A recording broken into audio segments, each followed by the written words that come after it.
Hello friends, स्वागत है तमारू Gujarati recipe kitchen ની અંદર। આજે હું તમારી સાથે શેર કરીશ ભીંડાનું ગ્રેવી વાળું શાક બનાવવાની રેસિપી। તો ચલો ભીંડાનું એકદમ ટેસ્ટી અને ચટાકેદાર ગ્રેવી વાળું શાક બનાવવાનું શરૂ કરીએ।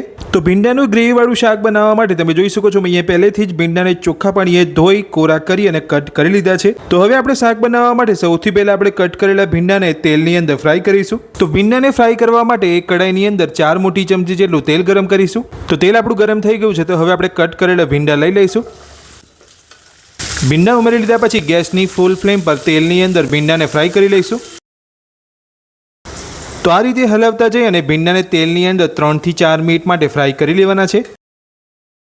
તો 3 થી 4 મિનિટ માટે આ રીતે હલાવતા જઈને આપણે અહીંયા ભીંડાને ફ્રાય કરી લીધા છે। તો ભીંડા આપણે અહીંયા ફ્રાય થઈ ગયા છે, તો હવે આપણે ભીંડાને કાઢી લઈશું। તો આ રીતના તમારે ભીંડાને ફ્રાય કરી લેવાના છે। તો હવે આપણે જે તેલની અંદર ભીંડાને ફ્રાય કર્યા છે તે જ તેલની અંદર મોટી કટ કરેલી ડુંગળીને પણ ફ્રાય કરી લઈશું। તો આ રીતની તમારે અહીંયા ડુંગળીને કટ કરવાની છે। તો ગેસની ફૂલ ફ્લેમ પર ડુંગળીને આ રીતે હલાવતા જઈ અને 2 મિનિટ માટે ડુંગળીને ફ્રાય કરી લઈશું। તો તમે જોઈ શકો છો 2 મિનિટ ડુંગળીને ફ્રાય કરી લીધા પછી આપણી ડુંગળી એકદમ સરસ અહીંયા ફ્રાય થઈ ગઈ છે। તો હવે આપણે ડુંગળીને કાઢી લઈશું। તો આ રીતનો ડુંગળીનો કલર આવે ત્યાં સુધી તમારે ડુંગળીને ફ્રાય કરવાની છે। તો ડુંગળી અને ભીંડાને ફ્રાય કરી લીધા પછી હવે આપણે શાકની ગ્રેવી બનાવીશું।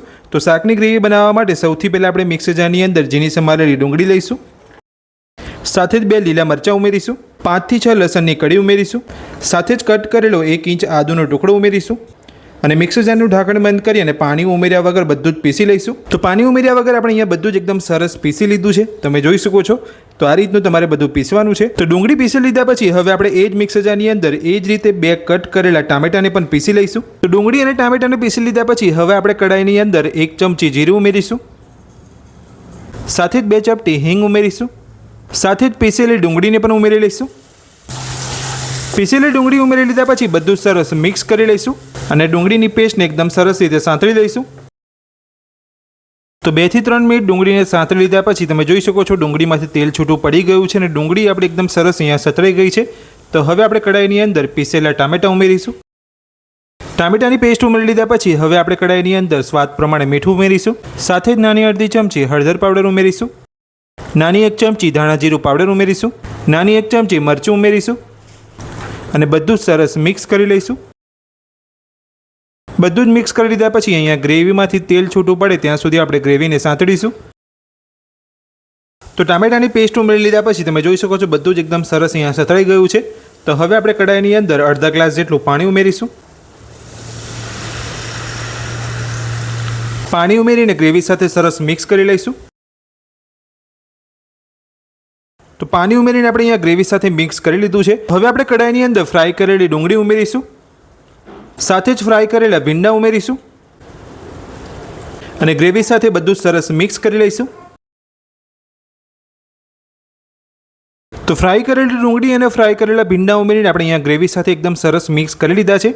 તો હવે આપણે શાકને ગેસની મીડિયમ ફ્લેમ પર 2 મિનિટ માટે ઢાંકીને થવા દઈશું। તો શાકને ઢાંકી અહીંયા 2 થી 3 મિનિટ જેટલો સમય થઈ ગયો છે। તો હવે આપણે શાકને ચેક કરી લઈશું। તો તમે જોઈ શકો છો શાક એકદમ સરસ આપણું અહીંયા કૂક થઈ ગયું છે।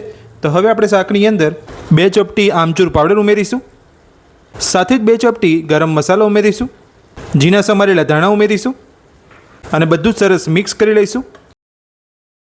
તો બધું જ મિક્સ કરી લીધા પછી તમે જોઈ શકો છો એકદમ ટેસ્ટી અને ચટપટું ભીંડાનું ગ્રેવીવાળું શાક બનીને આપણું તૈયાર છે। તો હવે આપણે શાકને સર્વ કરીશું।